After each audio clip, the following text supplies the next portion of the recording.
बिस्मिल्लाहिर्रहमानिर्रहीम, अस्सलाम वालेकुम। मैं असदुल्ला खान हूँ। जावेद लतीफ़ साहब बहुत दिन से बहुत सख्त बातें कर रहे हैं, इल्ज़ामात आयद कर रहे हैं, लेकिन आज जो कुछ किया है उन्होंने, जो कुछ कहा है उसे ख़ुदकुश हमला ही कह सकते हैं।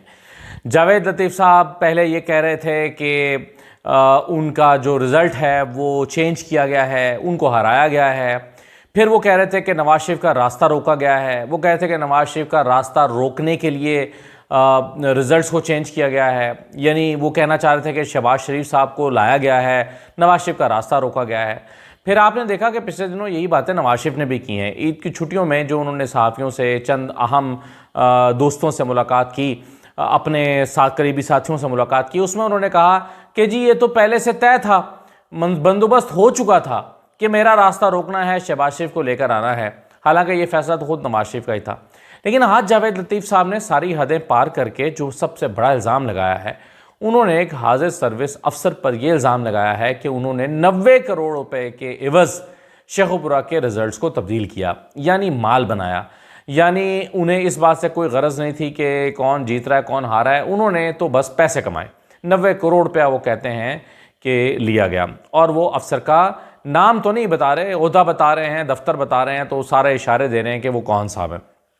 और ये जावेद लतीफ़ साहब जो हैं वो एक से ज़्यादा शोज़ में कह रहे हैं। जब वो एक ही वक्त में 8 बजे के शो में काशिफ अब्बासी और वही बात हामिद मीर के शो में भी कहते हैं, तो उसका मतलब ये है कि ये बात वो प्लान करके आए हैं, वो ये तय करके आए हैं कि उन्होंने ये बात करनी है, वो मंसूबे के साथ आए हैं, वो इसको एक बम धमाके के तौर पर इस खबर को लेकर आए हैं और वो ये धमाका करना चाहते हैं, और आज वो इरादा करके आए हैं कि उन्होंने ये बात करनी है। ये हो नहीं सकता ना, जावेद लतीफ़ इतने बच्चे हैं कि उन्होंने ये बात बस कह दी हो और उनको इसकी संगीनी का अंदाज़ा ना हो। ये कैसे मुमकिन है कि वो क्या कह रहे हैं उन्हें इस बात का अंदाज़ा ना हो। और मेरा मुकदमा तो ये है कि ये कैसे मुमकिन है कि नवाज़ शरीफ की इजाज़त के बग़ैर या उनके कहे के बग़ैर वो ये बात कर रहे हों, क्योंकि नवाज़ शरीफ की बात जावेद लतीफ़ की बात से मैच कर रही है। नवाज़ शरीफ ने क्या कहा? नवाज़ शरीफ ने कहा कि मेरा रास्ता रोका गया। नवाज शरीफ ने कहा कि रिजल्ट्स में रद्दोबदल हुआ। नवाज शरीफ ने कहा कि बंदोबस्त तो पहले ही हो गया था। यही बातें तो जावेद लतीफ़ भी कह रहे हैं, पहले भी अगरचे कह रहे थे, लेकिन आज ज़्यादा सख्त बात उन्होंने की है। और मैं बार बार कह रहा हूँ कि इससे पहले जो बातें जावेद लतीफ़ ने की हैं उसको रोका नहीं गया, उसको मना नहीं किया गया। नवाज शरीफ ने ये नहीं कहा कि ये बातें ना करो, अगर रोका गया होता तो वो ये बातें ना दोहरा रहे होते। इसका मतलब यह हुआ कि वो नवाज शरीफ की ईमान पर बातें कर रहे हैं, और आज जो कुछ उन्होंने कह दिया है वो तो माफ़ कीजिएगा, बहुत ही हैरान कुन है। जो बातें आज उन्होंने की हैं वो मेरा ख़्याल है कि एक तूफ़ान बर्पा कर देने के मुतरादिफ है, और इससे यकीनन बहुत से इदारों में खलबली मच गई होगी। बड़ी हैरान कुन चीज़ जो है उसकी इस इल्ज़ाम पर जो है वो चीज़ें सामने आ रही होंगी। और नवाज़ शरीफ जो हैं, ये देखें, नवाज़ शरीफ की एक पूरी तारीख़ है। जब से वो इक़्तिदार में आए हैं तब से वो आंखें दिखाते हैं। नवाज़ शरीफ साहब को पहली मरतबा जब चीफ़ मिनिस्टर बनाया गया था, और जब चीफ़ मिनिस्टर बना के उनको पंजाब में ज़ियाउल हक़ साहब लेकर आए थे, तो उन्होंने उस वक्त भी चीफ़ मिनिस्टर बन के आंखें दिखाना शुरू कर दी थी, और इस बात ने ज़ियाउल हक़ को काफ़ी परेशान किया था। इस बात का जिक्र ज़ियाउल हक़ साहब ने उस वक्त पीर पगारा साहब से किया और कहा कि नवाज़ शरीफ का बंदोबस्त करो, ये तो मुझे ही आंखें दिखाने लगा है। और पीर पगारा साहब ने उस वक्त किया ये था कि यूसुफ रज़ा गिलानी से कहा कि जाओ तुम तैयारी करो, मैं तुम्हें पंजाब में चीफ़ मिनिस्टर बना रहा हूँ। और जब नवाज शरीफ को लगा कि यूसुफ रज़ा गिलानी तो बहुत एक्टिव हो गए हैं और मेरी कुर्सी ख़तरे में है, तो फिर जाकर उन्होंने ज़ियाउल हक़ के पाँव पकड़ लिए।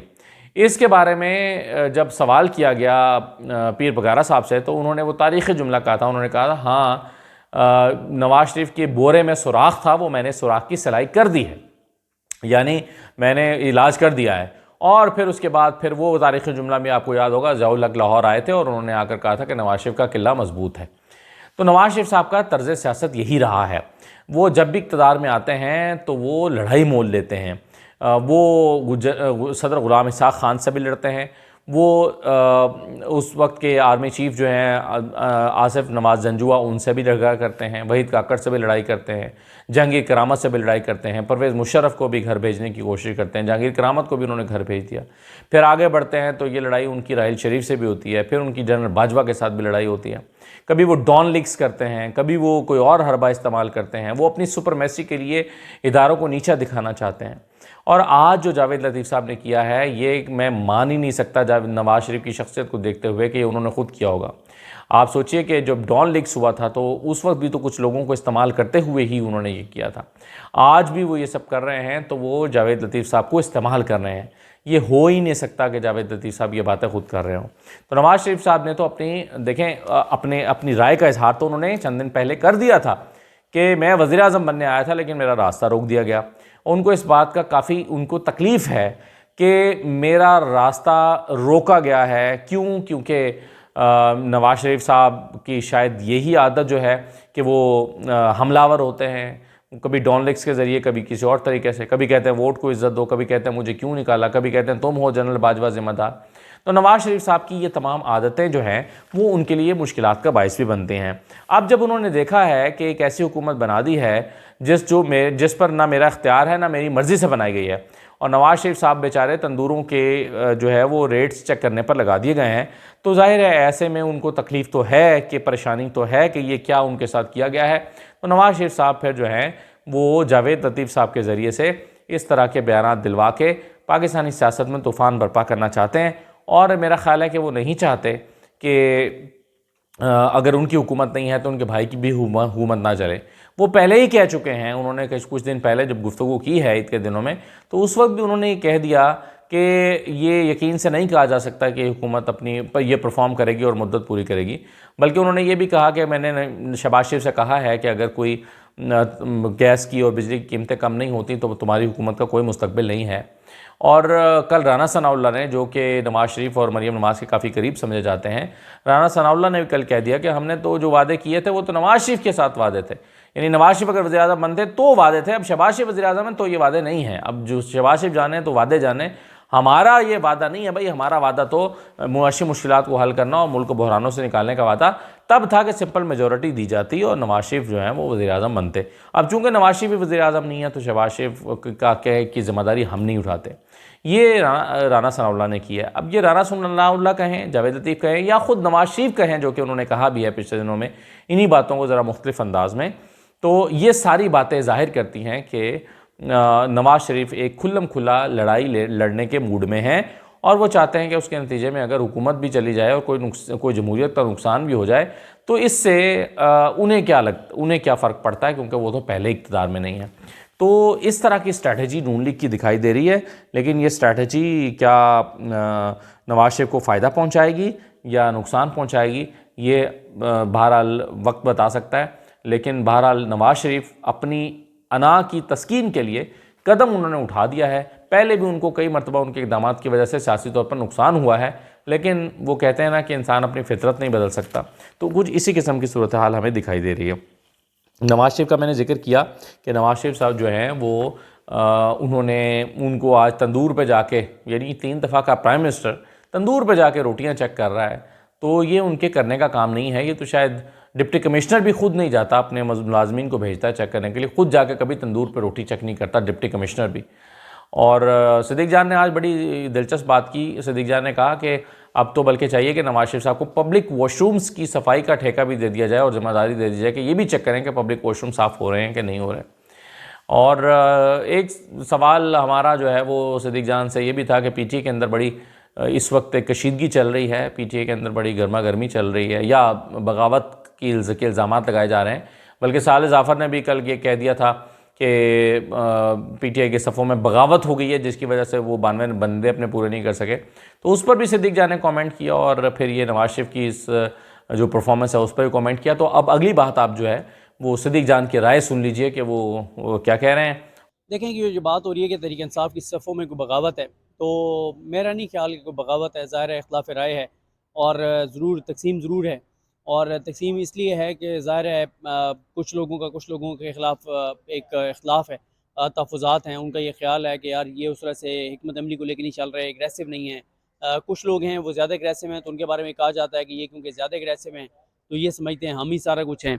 कुछ हैं जो ज़ाहिर है पीटीआई के जो एक डेकोरम है उसको फॉलो नहीं करते, कुछ कंप्रोमाइज़ भी हैं, ये मुख्तलिफ चीज़ें हैं। लेकिन आप इसको बगावत इसलिए नहीं कह सकते कि इमरान खान जो है वो चाहे जेल में बैठे हैं, लेकिन पीटीआई इमरान खान का नाम है, और इमरान खान जो है वो मैक्सिमम 1 माह है जो नज़र आ रहा है कि 1 माह नज़र आ रहा है कि 1 माह में इमरान खान जेल से बाहर आ जाएंगे। जिस दिन इमरान खान बाहर आएंगे, अभी भी ज़ाहिर है मरकज़ी किरदार इमरान खान का है, इमरान खान ही तहरीक इंसाफ है, और इमरान खान जिस दिन बाहर आ जाएंगे उस दिन ये सारे जो अगर कोई कम्प्रोमाइज़ है जो भी है ये सारे बिल्कुल जो कम्प्रोमाइज़ हैं वो फारिग हो जाएंगे और फिर इमरान खान की जो पॉलिसी होगी उसके ऊपर चलना होगा। वैसे तो हम ये देख रहे हैं कि अभी तहरीक इंसाफ के हवाले से जो इमरान खान साहब पॉलिसी देते हैं जेल से बैठ के, उस पर हमें इम्प्लीमेंटेशन 20% नज़र आती है। इमरान खान साहब ने ईद से पहले एक बयान दिया और उन्होंने कहा कि यही पार्टी पॉलिसी है, सब इसको लेके चलें। लेकिन तहरीक इंसाफ के कितने एक लोग हैं जो आपको उस पॉलिसी पे बात करते हुए नज़र आते हैं? नहीं आते आपको नज़र। तो इश्यूज़ हैं तहरीक इंसाफ के अंदर, लेकिन मैंने आपको बताया है कि आप इसको बगावत नहीं कह सकते। बगावत तो आप उस सेंस में कह सकते हैं ना कि तहरीक इंसाफ के अंदर बगावत हो गई है क्योंकि इमरान खान के खिलाफ कोई धड़क खड़ा हो गया है। तो सब ने देख लिया कि अब मुझे उस जमात का नाम भी याद नहीं आ रहा जो तरीन साहब वगैरह ने बनाई थी, और ये पार्ली उसका तो मुझे नाम याद आ रहा है जो पीटीआई पार्लियामेंटेरियन खटक साहब वाली, लेकिन इस्तेकाम पाकिस्तान, हाँ इस ये इनकी तरीन साहब वगैरह की। तो देखें जो खान साहब को छोड़ के गए थे आज वो कहाँ हैं? टक्के टोकरी हो गए, ज़ीरो हो गए, अपनी सीटें हार गए। और ये 2024 की जो इलेक्शन है इसमें इमरान खान को छोड़ के जाने वालों की आने वाली नस्लों की भी सियासत सियासत जो है वो ख़त्म हो गई है। तो कोई बगावत नहीं तहरीक इंसाफ के अंदर। और अगर इजलास जो है कौमी असम्बली का होता है उसमें कोरम पूरा करना ये हुकूमत की जिम्मेदारी है, अपोजिशन की जिम्मेदारी नहीं है। दूसरा सिद्दीक भाई बताइएगा, आज तहरीक इंसाफ कहती है एक्सटेंशन नहीं होनी चाहिए। जब उनसे सवाल किया जाता है कि जनरल बाजवा को आप लोगों ने क्यों एक्सटेंशन दी, तो वो उस पर कहते हैं कि हमने इस पर एक सबक सीखा है और हम चाहते हैं देखें जो एक्सटेंशन ज़ाहिर है वो तहरीक इंसाफ को उस वक्त तो ये लगता था कि बाजवा साहब को एक्सटेंशन देना उनकी एक हुकूमत को फ़ायदा होगा, लेकिन बाद में अब वो ये बात मानते हैं कि उनकी गलती थी। तो अब आइंदा जब उनके पास इक़्तिदार आएगा तो फिर हम देखेंगे कि उन्होंने अपनी गलती से सीखा या नहीं सीखा, क्योंकि नून लीग ने तो नहीं सीखा। नून लीग तो आप देखना, नून लीग की तो बेचारी की हैसियत ही नहीं है, कोई औकात नहीं है, और जो हुक्म आता है उसकी तामील करते हैं, तो इसलिए उनके तो बेचारों की औकात ही कोई नहीं है। लेकिन अब नून लीग ने तो नहीं सीखा। नून लीग तो पहले से ज़्यादा ग़ुलाम बनी हुई है, लेटी हुई है, और वो मरीम नवाज़ साहब ने कहा भी था कि वो आसान रास्ता में आता है और उस आसान रास्ते पे वो चल रही है पूरी नून लीग। और मियाँ साहब का भी, मैं क्योंकि कोर्ट रूम में था, मैंने एक क्लिप ही देखा है कि मियाँ साहब को अब इंचार्ज बना दिया गया है तंदूरों का। तो मियाँ साहब अब तंदूरों को चेक करेंगे। तो इसके बाद फिर मेरा ख्याल है कि जो एक और एक बड़ा अवामी इशू है वो है पब्लिक वॉशरूम्स का है। वो भी मियाँ साहब को उसकी ज़िम्मेदारी दे दें कि पब्लिक वॉशरूम्स जो हैं उनको वो देखें जाके कि सफाई है नहीं है। और ये कोई गलत चीज़ नहीं है, ये एक यानी खिदमत खल्क है, और एक अच्छी चीज़ है कि अगर जो पब्लिक वॉशरूम्स हैं वो साफ़ होने चाहिए।